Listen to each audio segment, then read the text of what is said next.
Amigos, bienvenidos a esta nueva emisión de Sin Filtros. Me acompaña Hugo Achá, él es abogado y, experto en seguridad global. Bienvenido, Hugo. Muchísimas gracias por estar con nosotros en esta emisión de Sin Filtros. Maybord, es siempre un verdadero placer y estamos a tus órdenes. Quiero darle la bienvenida a todas las personas que ahora se están incorporando a nuestro superchat. Muchísimas gracias a todos y en particular a nuestros moderadores, a Migdalia Chirinos, a Tamaris López, a Nesta y a Lontán por ayudarnos a controlar y a manejar todos esos comentarios. Son bienvenidos todos, pero hay que mantener la línea y la política de estas plataformas por donde nosotros estamos transmitiendo. Hugo, estamos preocupados por la imagen que se ha venido trastocando por parte de la comunidad internacional hacia Estados Unidos. En los últimos días hemos observado cómo un triángulo encabezado por Rusia y por China y por el régimen de Nicolás Maduro ha estado prácticamente burlándose a nivel internacional del protagonismo que anteriormente tenía los Estados Unidos. A muchos les ha extrañado que incluso el caso de China, donde un vocero importante del régimen del Partido Comunista ha hablado a favor de un hombre que está siendo buscado por la justicia de los Estados Unidos para que enfrente lo que se llaman delitos de carácter financiero. Estamos hablando de Alex Saab, un país pequeño de África Occidental como es Cabo Verde, tiene un enredo increíble en la extradición de un individuo por las grandes presiones que existen sobre ese gobierno por parte de Venezuela, de Rusia, de China y otros aliados importantes. Te pregunto, ¿cómo ves este tema? Y también si es que Estados Unidos está perdiendo un protagonismo que anteriormente uno no podía imaginar que esto se presentara en los niveles que estamos viendo en estos momentos. Bueno, a ver, Maybord, lo que voy a decir va a parecer una verdad de perogrullo, pero hay que tomarla como base de partida. La geopolítica se parece mucho más en su contexto a las ciencias exactas que a las ciencias sociales. Me explico. No existe ningún vacío en ese ámbito que permanezca. Todo vacío en el ámbito de la geopolítica es llenado por algún poder concurrente o adversario. En ese sentido, la salida de los Estados Unidos de Afganistán, la manera como esa salida se estructura, las consecuencias que esa salida tiene, primero en lo interno, segundo en el escenario internacional, acarrean consecuencias. La historia está llena de ejemplos a donde en cada ocasión cuando una potencia dominante trastabilla, pierde un grado de influencia, los poderes que con ella compiten ven en esto una oportunidad. El problema es que no siempre ese traspié significa ese tan anhelado fin de un imperio. Hay que recordar que a Estados Unidos le han pronosticado tantas veces que es el fin de su predominio, de su posición, de su condición de potencia global, que es, yo creo, una crónica de desastres cada vez que esa situación ha sucedido y se ha retado esa hegemonía y le ha costado de una forma u otra a el escenario global las decisiones que los poderes, las potencias que compiten con los Estados Unidos han tomado. Entonces, retomando esta línea de razonamiento, lo que sucede cada vez que la potencia hegemónica enfrenta dificultades, las potencias que compiten por el predominio ven esto como una oportunidad. El problema es que no siempre es el final de ese, entre comillas, imperio. Sucedió con la Gran Bretaña, sucedió en su momento con los Estados Unidos en otras circunstancias, sucedió al final de la guerra de Vietnam, sucedió durante el periodo Carter con la crisis de los rehenes, sucedió inclusive al punto de que provocó que la Unión Soviética invadiera Afganistán y diera el puntapié inicial del proceso que hoy ha tenido una nueva etapa con la salida de los Estados Unidos de ese espacio del hinterland eurasiático. Entonces, es inevitable que ante esta condición de aparente debilidad, Rusia, China, Irán, Cuba y regímenes periféricos como el de Caracas interpreten esta situación como una oportunidad ante la debilidad del poder hegemónico. Vuelvo a reiterar, el problema es que no necesariamente un evento que parece dar la razón a mis anhelos es un hecho consumado. Y hay algo que a mí siempre me gusta recordar, querida Maybor, y es una frase de Winston Churchill, que dijo: usted puede estar seguro que los Estados Unidos hará lo correcto, después de ensayar todas las soluciones equivocadas posibles. Entonces, más allá de que evoca un grado de ese sentido del humor ácido que tenía el legendario líder británico, refleja una situación de un país que es en el fondo una gigantesca estructura burocrática. Una estructura burocrática con áreas de actuación que no se interfieren entre sí, pero que son terriblemente enrevesadas. Tú mejor que nadie conoces lo que es la oficina de un fiscal en los distritos federales de New Jersey o New York. Parecen unos laberintos, son unas oficinas pequeñitas de papeles hasta el techo, a donde funcionarios tienen que básicamente moverse a veces de costado para tratar de encontrar un lugar a donde puedan asentar un nuevo expediente. Y sin embargo, esta burocracia implacable en su acumulación de documentos, de evidencia, es la que hace que se muevan los engranajes de un mecanismo que no le pide permiso a los elementos de la política para funcionar. Y esta es la parte a donde se hace, en mi opinión, una evaluación errónea desde Moscú, desde Beijing, desde La Habana o desde Caracas, a donde la orden de un funcionario de naturaleza política o del líder o del caudillo o del zar de todas las Rusias puede decirle a un fiscal: oiga, deje de investigar, o a un juez: no emita un mandamiento. No conciben, por una cuestión de estructura, de concepto de esos sistemas, que exista algo como lo que se ve en Estados Unidos, que es frustrante. ¿Quién mejor que tú para saberlo? ¿Qué es lento? ¿Quién mejor que tú para saberlo? ¿Qué es pesado? ¿Quién mejor que tú para saberlo, Maybor? Pero no va a cambiarlo.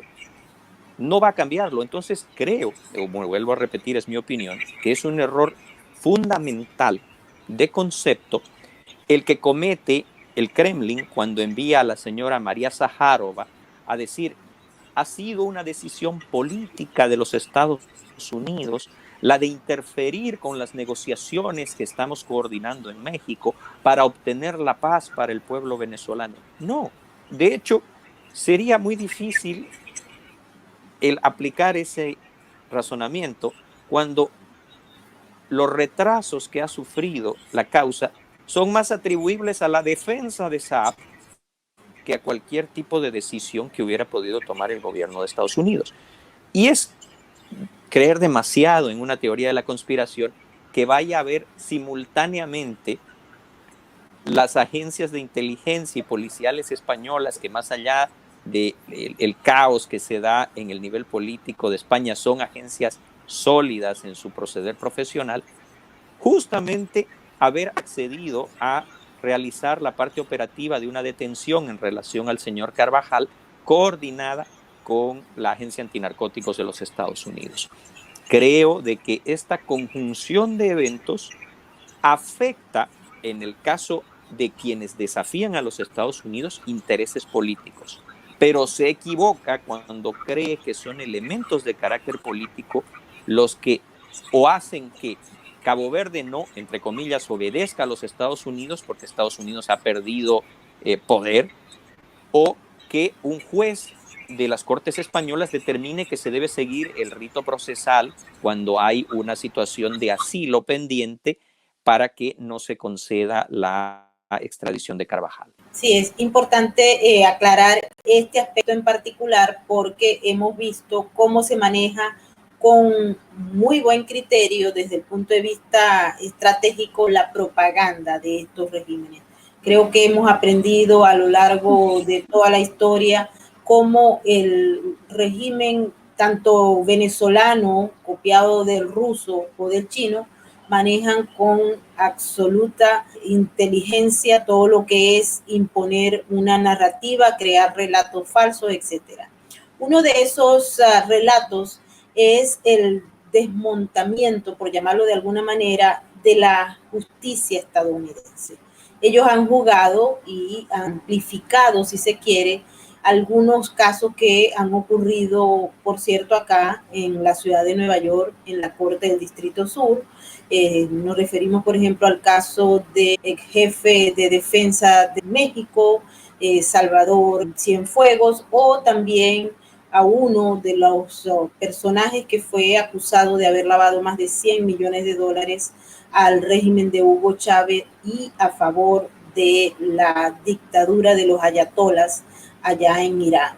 Entonces, cuando uno ve estos casos, uno se pregunta, ¿será que el sistema de justicia podría de alguna manera estar infiltrado por estos regímenes, o es que ellos aprovechan algo aislado que pasó acá en Nueva York para magnificarlo y decir la justicia de los Estados Unidos está penetrada y ya no es lo mismo? Hay que recordar que el sistema de aplicación de la justicia en Estados Unidos es la columna vertebral del sistema y por eso se diferencia de otros países del hemisferio. Bueno, querida Maybord, yo creo, y otra vez es una opinión muy personal, de que el sistema tiene su mayor virtud y su mayor defecto en su minuciosidad y pesadez burocrática. ¿Por qué razón? Porque muchas veces cuando se dan casos como estos, es frustrante para quienes tenemos la certeza de la actividad de elementos como los que tú has nombrado, de elementos que participan en tiempo real porque lo siguen haciendo en operaciones de lavado de activos, triangulación de recursos, financiamiento al terrorismo, narcotráfico, torturas, violaciones de derechos humanos y otra serie de delitos, que cuando vienen a los Estados Unidos, el sistema les ofrece el mismo nivel de protección, tutela de derechos y garantías que a cualquier ciudadano de bien. Esta es una reacción muy normal.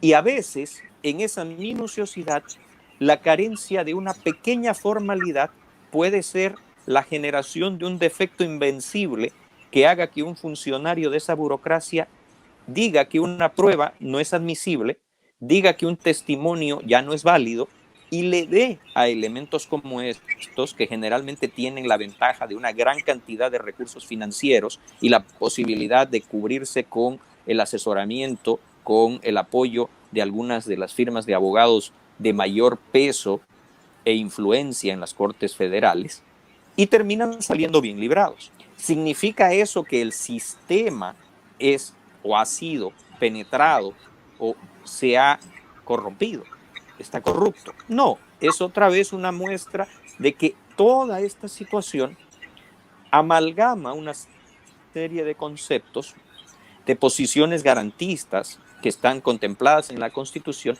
que se siguen a rajatabla y que nos son extraños, porque los países de los que venimos están, y esto es lamentable, pero es cierto, vulnerables a que el poder, el dinero, la influencia prevalezcan y hagan que funcionarios judiciales o fiscales vayan a torcer en algún momento el rumbo de esa justicia. Es, vuelvo a reiterar, frustrante muchas veces, nos ha dejado, y digo nos ha dejado porque tú y yo lo hemos visto y vivido en carne propia, un muy mal sabor de boca, pero también, otra vez volviendo a aquella frase de Churchill, a veces deja en shock a todos estos actores externos porque termina emitiendo sentencias condenatorias, estableciendo cuestiones de investigación que son sorprendentes para el otro lado. Ahí está para probarlo la lista Magnitsky, ahí está hoy día requerido por la justicia norteamericana un ciudadano de nombre Nicolás Maduro Moros, ahí está el temor subyacente de que el señor Alex Saab pueda, venciendo todo el proceso burocrático, llegar frente a un juez de los Estados Unidos, o que el señor Carvajal pueda hacer lo propio y se puedan confirmar aspectos como la participación a nivel de gobiernos de muchos de estos actores en cuestiones tan delicadas como, hay que reiterar, narcotráfico, lavado de dineros, triangulación de recursos, financiamiento al terrorismo, etcétera. Importante ese detalle. Hugo, la semana pasada, el fin de semana, se celebró en México la cumbre de la CELAC. Muchos hablan de la cumbre de la impunidad por los elementos que tuvieron allí presentes en la mesa y los actores que asistieron a ese evento. Quisiera tener tu opinión sobre lo que ocurrió y si esta unión está buscando, entre otras cosas, hacer un frente a la OEA, a la Organización de Estados Americanos, que parece que fue la más bombardeada en las discusiones que se tuvieron en México.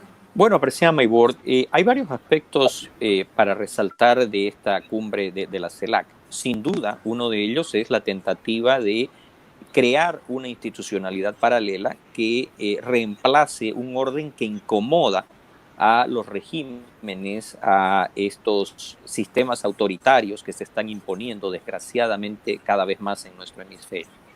Es preocupante desde la perspectiva de México. Es preocupante porque inclusive se da un mal uso de la llamada doctrina Estrada.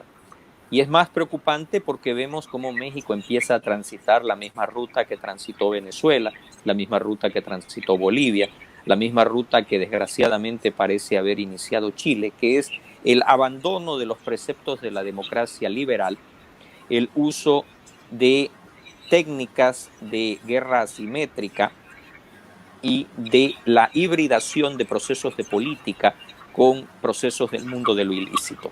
Algunos aspectos que vale la pena puntualizar. La cuestión de la orden de detención de Nicolás Maduro Moros y la manera en la cual la misma no fue ejecutada por México. La mayor parte de la gente piensa que Interpol es esta agencia omnipresente dotada de capacidades coercitivas que muchas veces la media nos vende. Y la verdad es que Interpol es en realidad una agencia de coordinación, de compartimiento, de compartimentalización, de coordinación, de información que no tiene facultades ejecutivas. La facultad ejecutiva le corresponde al Estado miembro. Vale decir que solo las autoridades mexicanas tenían la capacidad de hacer cumplir ese requerimiento. Sin embargo, aquí hay que resaltar algunos aspectos a donde las preguntas van mucho más hacia López Obrador y la manera como se está conduciendo él y su partido con relación a su relación bilateral con los Estados Unidos, que más allá de cualquier otra consideración es su mayor y más importante socio comercial, genera la mayor cantidad de ingresos importantísimos para la situación socioeconómica de México y sobre todas las cosas es un vecino en una condición que no se puede cambiar. ¿Por qué menciono esto? Porque, como ejemplo, es muy peligroso para México el entrar en una situación a donde se invita a Maduro, a sabiendas de esta situación, se decide no acatar el tema de la cuestión del red flag de Interpol, pero se olvida de que México tiene, a partir de los elementos que se generaron después de los ataques del 11 de septiembre, convenios de cooperación bilateral en el marco de la lucha contra el terrorismo. Y el señor Nicolás Maduro Moros no solamente está acusado por conspiración y cargos de narcotráfico, sino también en cargos de financiamiento y facilitación de recursos para el terrorismo. Entonces, hay que ver hasta dónde esta jugada no le va a pasar después una factura a López Obrador o a Marcelo Ebrard, porque han en la práctica, sin apasionamientos, facilitado el desplazamiento de un elemento que no solamente está requerido por la justicia norteamericana por delitos financieros, sino también por delitos involucrados en la Ley de Seguridad Nacional de este país. Otro aspecto que vale la pena considerar y que llama a la extrañeza es la tosudez del gobierno de México de colocar en riesgo intereses vitales del Estado mexicano merced a afinidades que, si son de naturaleza ideológica, pueden costarle muy caro, hay que reiterar, al Estado y al pueblo mexicano. Un ejemplo. Insiste Andrés Manuel López Obrador en participar de un esquema de trata y tráfico de personas que se da, por ejemplo, a través de las llamadas brigadas médicas cubanas. Hace escasas horas, el senador Bob Menéndez, demócrata él, presidente de la Comisión de Relaciones Exteriores, ha publicado una carta muy dura, muy firme, a donde exhorta al Departamento de Estado y a la Administración a colaborar para persuadir a México y a otros estados a que cesen en la facilitación y participación de estos países, sobre todo México, con relación a la trata y tráfico de personas que desarrolla el gobierno cubano. ¿Por qué es esto importante, querida Maybot? Porque México tiene, junto con los Estados Unidos y Canadá, un tratado de libre comercio, el USMCA. En su artículo 23 señala literalmente que está prohibido por cualquiera de las partes, para cualquiera de las partes de este tratado, tolerar la existencia de la trata y tráfico de personas. ¿Qué significa esto en términos prácticos? Olvidemos por un instante la cuestión política, las simpatías, lo que fuere. Primero, México tiene 330 billones de dólares anuales en su intercambio comercial con los Estados Unidos. ¿Valdrá la pena que México coloque en riesgo este volumen que significa el 79% de su balanza comercial efectiva para que la administración de López Obrador envíe entre 50 y 60 millones de dólares a La Habana? Este es el tipo de interrogantes que estas decisiones extrañas pueden costarle a México. Primero, la salida de México, que siempre ha sido un factor creíble en el escenario internacional, como un espacio neutral. Nadie se cree hoy, después de haber visto lo que sucedió en la CELAC, que México es un espacio neutral. Nadie puede creer hoy que la situación de Venezuela se puede resolver porque México es un actor creíble para mediar en una situación como la que se da en tu país de origen. Nadie puede creer hoy día ya que México pueda ser, no me refiero al país, me refiero al gobierno mexicano, una contraparte confiable cuando tienes una crisis de migrantes otra vez en la frontera sur de los Estados Unidos y donde gente asociada a la fundación de la cual yo soy director de investigación nos ha reportado que existen personas en Del Río que estaban hace menos de 10 días en Port-au-Prince.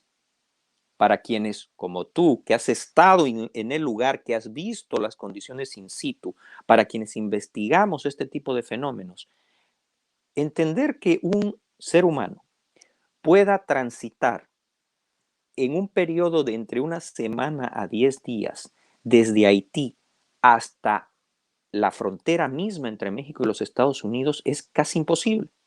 Los tiempos que se requieren para una persona que pueda cruzar a través de Panamá, de Belice, de Guatemala, atravesar México, sufriendo todo lo que sufren los migrantes en las manos de las cadenas y de las organizaciones del tráfico y trata de personas, en un periodo tan corto es casi imposible, a menos que se estén dando niveles de facilitación, de organización y de coordinación que tengan una participación desde el punto de vista del Estado.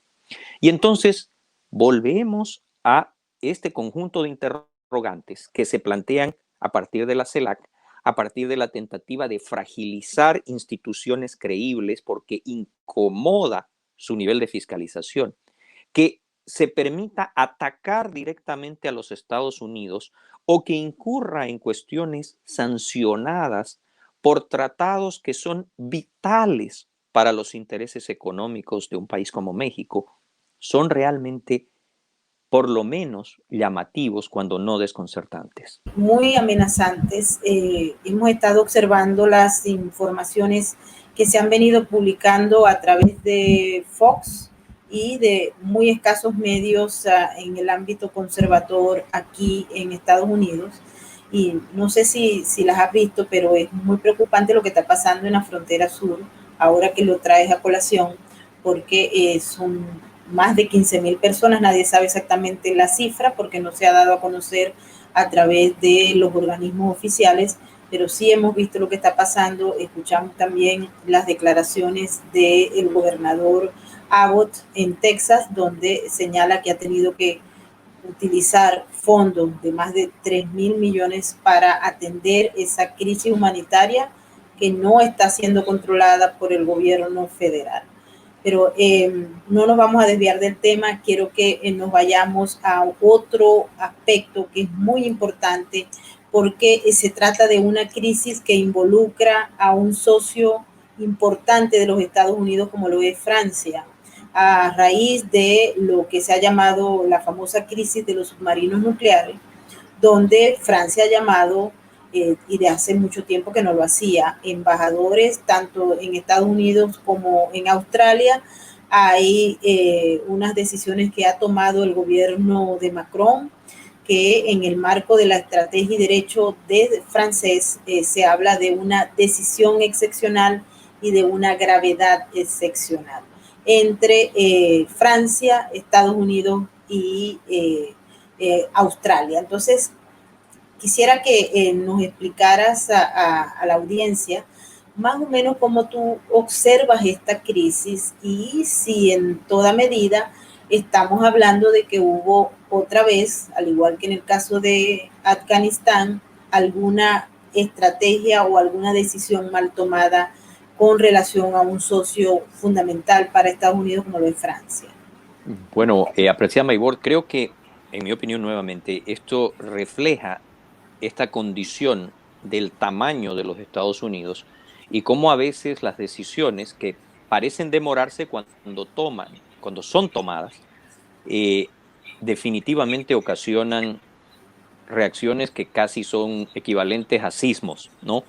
La cuestión de la crisis de los submarinos, que es como se está denominando hoy día a través de la media y que involucra a Francia, un aliado fundamental de los Estados Unidos dentro del marco no solamente de la OTAN, sino de operaciones globales en la lucha contra el terrorismo y el crimen transnacional organizado, vienen a tona merced a un proceso que está avanzando y es el reto que China ha planteado a partir de su propósito plasmado en trabajos como el de los coroneles Yang Sansu y Kuo Liang, de retar la hegemonía de los Estados Unidos para convertirse en el poder principal a escala global.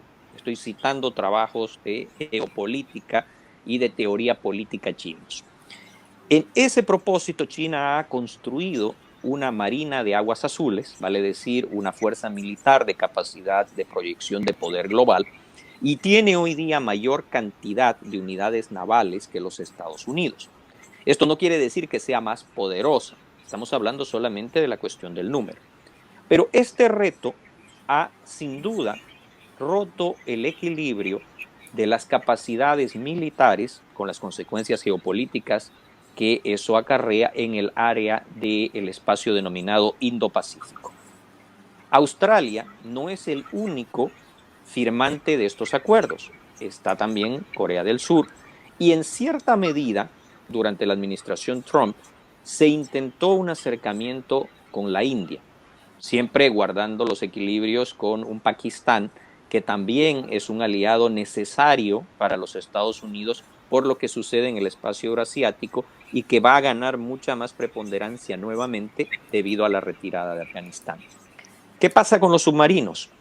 La Marina de Guerra china, entre otros factores, ha incrementado considerablemente su capacidad de despliegue de submarinos nucleares equipados con misiles balísticos de alcance intercontinental. Esta situación es complicada.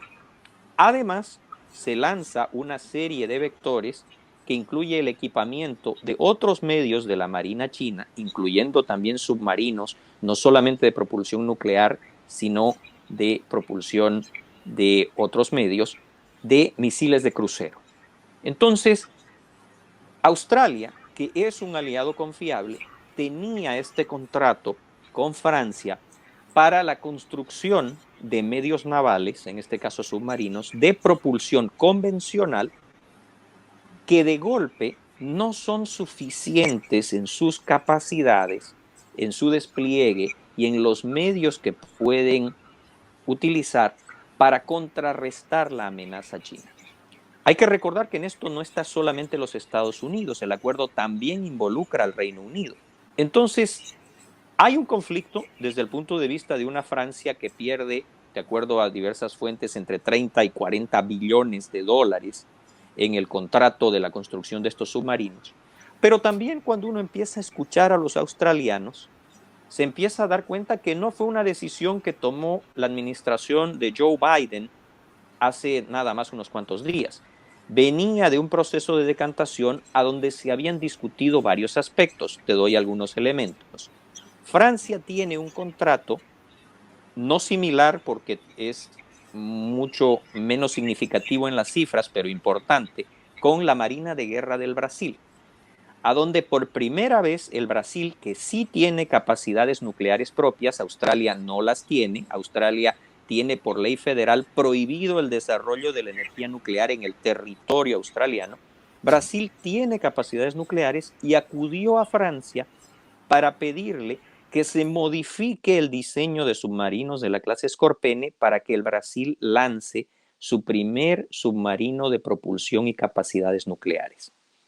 Si esto llevará a futuro a que la Marina brasilera desarrolle capacidades y proyecte poder más allá de la zona económica exclusiva, es materia de especulación.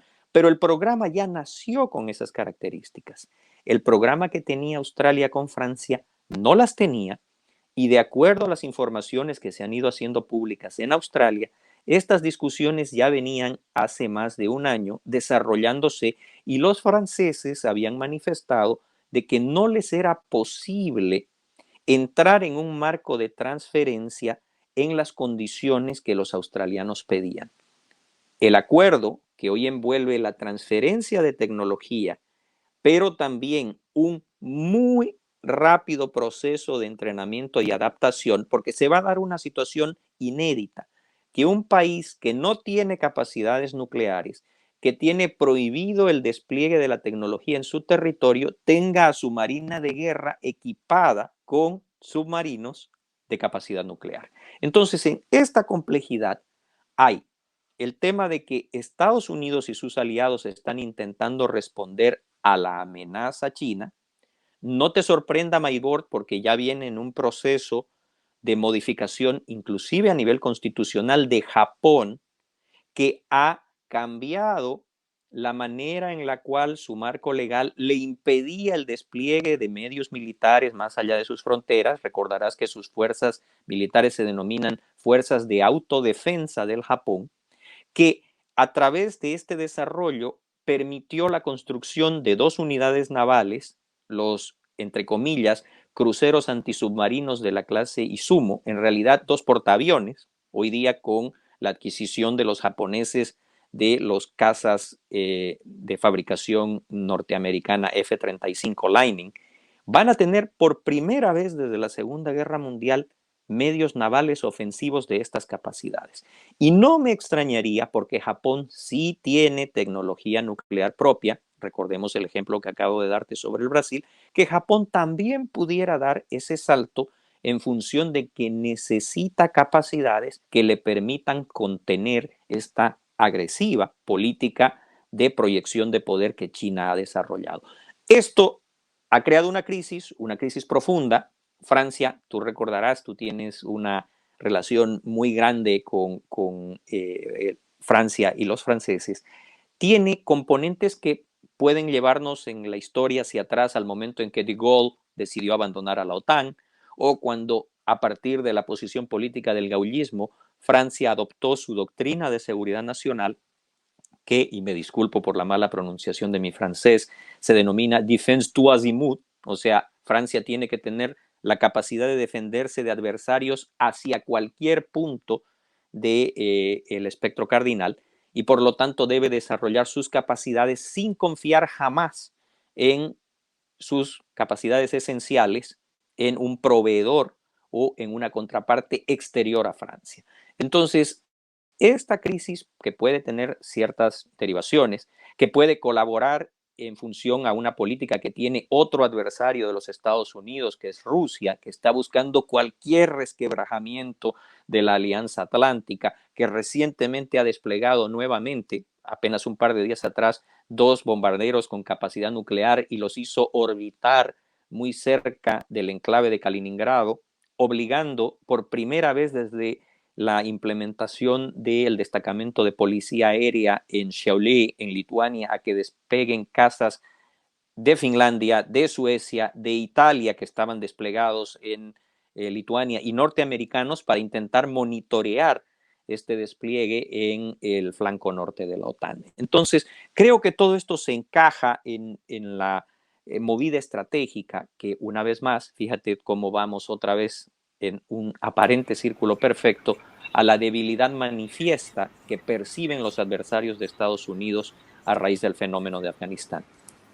Y pareciera que no es solamente una percepción para ellos, para los enemigos, porque ahora se está hablando, Hugo, de una especie de posible debilitamiento de la economía china a raíz del escándalo de Evergrande. Y bueno, se está observando qué puede hacer el régimen del Partido Comunista Chino para salvarse de lo que supuestamente está a punto de ocurrir. No sé si tienes alguna información sobre este punto en particular, porque ocupa todos los titulares de la prensa y hay mucha gente preocupada porque había invertido en China, que se había ofrecido como un mercado seguro para los inversionistas, y hoy en día pues pareciera que eso no es tan verdad como el Partido Comunista lo había hecho saber. Apreciada Maybord, yo creo que en América Latina, en general, nos movemos muchísimo en el marco de la pasión, más que en el de razonamiento. Y mucha gente quiere creer por razones casi afectivas, ideológicas o de formación, de que la caída del imperio norteamericano es inminente y que la China desplazará. Hay gente que se olvida que estas teorías ya se plasmaron durante la Guerra Fría con la Unión Soviética. En algún momento Japón se apuntó como la potencia que reemplazaría a los Estados Unidos, y China, debido a su tamaño, me refiero a su factor demográfico y económico, ha sido el más reciente candidato. Hay un problema fundamental de la economía, y acá hay un libro de un señor que se llama Adam Smith que lo explica de manera fantástica. La riqueza de las naciones tiene como elemento fundamental la generación de una capacidad de demanda interna. Y China, con todo su poderío, no tiene ese elemento. La demanda que alimenta el ciclo económico chino es fundamentalmente externo. El mayor cliente de la capacidad de producción de manufactura, del agro, de su marco tecnológico, son los Estados Unidos. Y sus clientes que vienen a continuación son compañías relacionadas con los Estados Unidos. Entonces, cuando se da una crisis como la que se está hoy día aparentemente gestando por el fenómeno Evergrande, se vuelve a poner en evidencia la fragilidad de una estructura que no ha permitido el desarrollo de las fuerzas del mercado, que sufre severa interferencia de un partido comunista que hoy, y esto no lo estamos diciendo ni tú ni yo, está en el New York Times, está en Le Monde Diplomatique, empieza a dar pasos hacia atrás y de golpe se empieza a comparar a Xi Jinping ya no a los grandes reformistas, ya no se lo compara con Deng Xiaoping, se lo está comparando con Mao. Se está hablando con preocupación ya no del endurecimiento de la cuestión del control político y de la violación de los derechos humanos, sino de la restricción de libertades económicas y del ciclo de mercado. Entonces, cuando hablamos de esto y vemos algo como lo que se está gestando con el tema de Evergrande, hay que preguntarse cuán firmes son las bases de una economía que, reitero, no tiene una capacidad de demanda interna, de generación propia de su ciclo económico. Si esto, y aquí hay que tener mucho cuidado porque otra vez no hay que caer en lo que estamos criticando, que es en las teorías o las profecías que se autocumplen. ¿Podrá generar un proceso de debilidad a la China que la pueda llevar a un proceso de reformas? No lo sé. Lo que sí es posible es que generalmente, y se ha dado en autoritarismos de extrema izquierda y de extrema derecha, es que cuando crisis internas se generan, estos regímenes caen muchas veces en la tentación de la generación de crisis y la búsqueda de enemigos externos para poder sortear estas transiciones. Excelente tu planteamiento, Hugo. Quiero darte las gracias por habernos acompañado hoy en Sin Filtros. Le has dado a la audiencia elementos para la reflexión y el entendimiento de las crisis que se están viviendo en diversos ángulos. Muchísimas gracias de verdad, Hugo. Maybord, es siempre un placer y estamos a tu orden. Bueno, y queremos darle las gracias a todas aquellas personas que desde varios países nos han acompañado a esta conversación con el experto en seguridad nacional y global, Hugo Achá. Muchísimas gracias a los moderadores de los comentarios del día de hoy. Muchísimas gracias de verdad. Sé que es un trabajo a veces algo, especialmente cuando hablamos de algunos puntos muy específicos que hoy afortunadamente no se dieron. Así que mil gracias, Migdalia Chirinos, Tamaris López, Nesta y Lontán. Nos vemos en nuestra próxima emisión de Sin Filtros. Hugo, feliz noche. Igualmente.